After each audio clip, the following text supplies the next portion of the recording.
સુરત જિલ્લા સેવા સદનના 5મા માળે કે જ્યાં ન્યાયની અપેક્ષાએ હજારો લોકો આવતા હોય છે, ત્યાં જ એક મહિલા પર જીવલેણ એસિડ એટેક કરવામાં આવ્યો છે.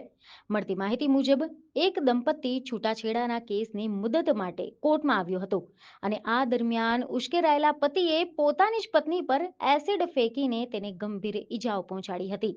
એસિડ અટેક થતાં જ મહિલાની મરણ ચીસોથી આખું કોર્ટ પરિસર ગુંજી ઉઠ્યું હતું અને ત્યાં હાજર વકીલો તેમજ અસીલોમાં ભારે ભાગદોડ મચી ગઈ હતી. ગંભીર રીતે દાઝી ગયેલી મહિલાને તાત્કાલિક સારવાર અર્થે નજીકની હોસ્પિટલમાં ખસેડવામાં આવી છે.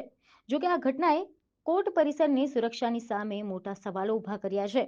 ચુસ્ત પોલીસ બંદોબસ્ત અને ચેકિંગ હોવા છતાં પણ પતિ એસિડની બોટલ લઈને 5મા માળ સુધી કેવી રીતે પહોંચ્યો તે તપાસનો વિષય બન્યો છે.